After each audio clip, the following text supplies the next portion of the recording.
ആകാശവാണി. നമസ്കാരം. പ്രത്യേക വാർത്താ ബുള്ളറ്റിൻ വായിക്കുന്നത് നരേന്ദ്രമോഹൻ. മഹാകുംഭമേളയോട് അനുബന്ധിച്ച് ഉത്തർപ്രദേശിലെ പ്രയാഗ്രാജിൽ 5500 കോടി രൂപയുടെ പദ്ധതികൾക്ക് പ്രധാനമന്ത്രി നരേന്ദ്രമോദി തുടക്കം കുറിച്ചു. വിവിധ റെയിൽ റോഡ് വികസന പദ്ധതികൾക്കാണ് പ്രധാനമന്ത്രി തുടക്കം കുറിച്ചത്. മഹാകുംഭമേള രാജ്യത്തെ മുന്നോട്ട് നയിക്കുന്ന ഐക്യത്തിന്റെയും സമത്വത്തിന്റെയും മഹായാഗമാണെന്ന് പ്രധാനമന്ത്രി നരേന്ദ്രമോദി പറഞ്ഞു. 2025 ജനുവരി 13 മുതൽ ഫെബ്രുവരി 26 വരെയാണ് ലോകപ്രശസ്തമായ മഹാകുംഭമേള നടക്കുന്നത്. ഭരണ പ്രതിപക്ഷ ബഹളത്തെ തുടർന്ന് രാജ്യസഭ ഇന്നത്തേക്ക് പിരിഞ്ഞു. സഭാധ്യക്ഷൻ ജഗ്ദീപ് ധൻകറിനെതിരെ അവിശ്വാസ പ്രമേയം കൊണ്ടുവരാനുള്ള പ്രതിപക്ഷ നീക്കവുമായി ബന്ധപ്പെട്ട് രൂക്ഷമായ വാദപ്രതിവാദത്തിനാണ് രാജ്യസഭ വേദിയായത്. ഭരണപക്ഷത്തെ പിന്തുണയ്ക്കുന്ന പക്ഷപാതപരമായ നിലപാട് രാജ്യസഭാ അധ്യക്ഷൻ സ്വീകരിക്കുന്നതായി ചൂണ്ടിക്കാട്ടി പ്രതിപക്ഷം അവിശ്വാസ പ്രമേയത്തിന് നോട്ടീസ് നൽകിയപ്പോൾ സഭയുടെ പ്രതിച്ഛായയ്ക്ക് മങ്ങലേൽപ്പിക്കുന്ന നടപടിയാണ് പ്രതിപക്ഷത്തിന്റെ ഭാഗത്തു നിന്നും ഉണ്ടായതെന്ന് ചൂണ്ടിക്കാട്ടി ഭരണപക്ഷവും രംഗത്ത് വന്നു. ഭരണ പ്രതിപക്ഷ ബഹളത്തെ തുടർന്ന് സഭ പിരിയുകയായിരുന്നു. ഇന്ത്യൻ ഭരണഘടന അംഗീകരിച്ചതിന്റെ 75ാം വാർഷികത്തോടനുബന്ധിച്ച് ചർച്ചകൾക്ക് ലോക്സഭ വേദിയായി. രാജ്യരക്ഷാമന്ത്രി രാജ്നാഥ് സിംഗാണ് ഇന്ന് ചർച്ചകൾക്ക് തുടക്കം കുറിച്ചത്. ഇന്ത്യൻ സാംസ്കാരിക മൂല്യങ്ങളുടെ പ്രതിഫലനമായ ഭരണഘടന സ്വാതന്ത്ര്യ സമരത്തിന്റെ വിശുദ്ധിയിൽ നിന്നും രൂപപ്പെട്ടതാണെന്ന് ശ്രീ രാജ്നാഥ് സിംഗ് പറഞ്ഞു. പൌരന്മാരെ സംരക്ഷിക്കുന്നതിനുള്ള സുരക്ഷാ കവചമാണ് ഭരണഘടനയെന്ന് ചർച്ചയിൽ പങ്കെടുത്ത കോൺഗ്രസ് നേതാവ് പ്രിയങ്ക ഗാന്ധി പറഞ്ഞു. തൃണമൂൽ കോൺഗ്രസ് നേതാവ് കല്യാൺ ബാനർജി, സമാജ്വാദി പാർട്ടി നേതാവ് അഖിലേഷ് യാദവ്, DMK നേതാവ് TR ബാലു തുടങ്ങിയവർ ചർച്ചയിൽ പങ്കെടുത്തു. പ്രതിപക്ഷ പാർട്ടികളുടെ ബഹളത്തെ തുടർന്ന് സഭ വൈകുന്നേരം നിർത്തിവച്ചെങ്കിലും വീണ്ടും ചേർന്ന സഭ അല്പസമയം മുൻപാണ് പിരിഞ്ഞത്. സഭ നാളെ സമ്മേളിക്കും. പ്രധാനമന്ത്രി നരേന്ദ്രമോദി നാളെ ചർച്ചകൾക്ക് മറുപടി നൽകും. രാജ്യസഭയിൽ ഈ മാസം 16, 17 തീയതികളിലാണ് ഭരണഘടനാ സംബന്ധമായ ചർച്ചകൾ. രാജ്യത്തുടനീളം 1,70,75,000 ആയുഷ്മാൻ ആരോഗ്യ കേന്ദ്രങ്ങൾ സ്ഥാപിച്ചതായി കേന്ദ്ര ആരോഗ്യ കുടുംബക്ഷേമ സഹമന്ത്രി അനുപ്രിയ പട്ടേൽ ഇന്ന് ലോക്സഭയിൽ ഒരു ചോദ്യത്തിന് രേഖാമൂലം നൽകിയ മറുപടിയിലാണ് അവർ ഇക്കാര്യം അറിയിച്ചത്.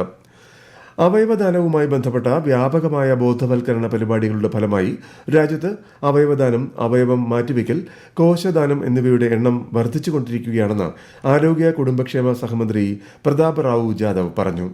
ലോക്സഭയിൽ ഒരു ചോദ്യത്തിന് രേഖാമൂലം നൽകിയ മറുപടിയിലാണ് ഇക്കാര്യം അദ്ദേഹം വ്യക്തമാക്കിയത്.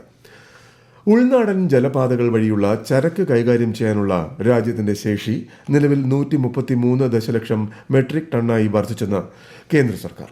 കഴിഞ്ഞ 10 വർഷത്തിനിടെ ഈ മേഖലയിൽ വൻ നിക്ഷേപം ആകർഷിക്കപ്പെട്ടതായി മന്ത്രി സർബാനന്ദ സോണോവാൾ ലോക്സഭയിൽ പറഞ്ഞു. 2014 5 ദേശീയ ജലപാതകളുടെ എണ്ണം നിലവിൽ 111 വർദ്ധിച്ചെന്നും അദ്ദേഹം ചൂണ്ടിക്കാട്ടി. ഇന്ത്യയും UAEയുമായി പ്രതിരോധ സുരക്ഷാ മേഖലകളിലെ സഹകരണം വർദ്ധിപ്പിക്കേണ്ടത് ഇരു രാജ്യങ്ങളുടെയും പുരോഗതിക്ക് അനിവാര്യമാണെന്ന് കേന്ദ്ര വിദേശകാര്യമന്ത്രി ഡോക്ടർ S ജയശങ്കർ. UAE സഹമന്ത്രി Sheikh Abdullah bin Zayed bin Sultan Al Nahyan പങ്കെടുത്ത 15ാമത് ഇന്ത്യ UAE സംയുക്ത കമ്മീഷൻ മീറ്റിംഗിൽ സംസാരിക്കുകയായിരുന്നു ശ്രീ ജയശങ്കർ.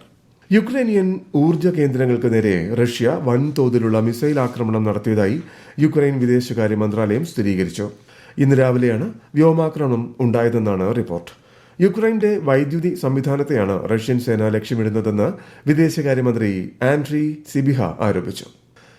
സംസ്ഥാനത്തിന്റെ തെക്കൻ ജില്ലകളിൽ അതിശക്തമായ മഴയ്ക്ക് സാധ്യതയെന്ന് കേന്ദ്ര കാലാവസ്ഥാ വകുപ്പ്.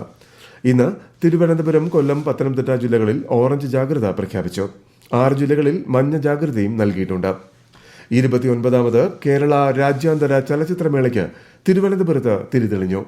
മുഖ്യമന്ത്രി പിണറായി വിജയൻ മേളയുടെ ഉദ്ഘാടനം നിർവഹിച്ചു. ചലച്ചിത്ര പ്രതിഭ ശബാന ആസ്മി മുഖ്യാതിഥിയായ ചടങ്ങിൽ ഹോങ്കോങ്ങിൽ നിന്നുള്ള സംവിധായിക ആൻ ഹുയി മുഖ്യമന്ത്രിയിൽ നിന്നും ലൈഫ് ടൈം അച്ചീവ്മെന്റ് പുരസ്കാരം ഏറ്റുവാങ്ങി.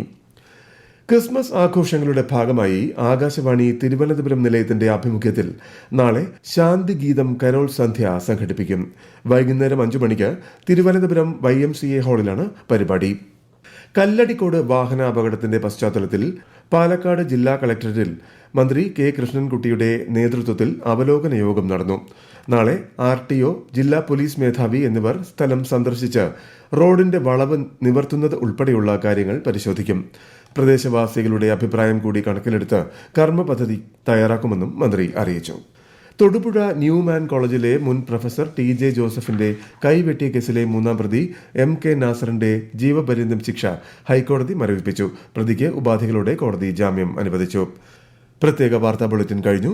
അടുത്ത വാർത്താ പ്രക്ഷേപണം നാളെ രാവിലെ 6:45.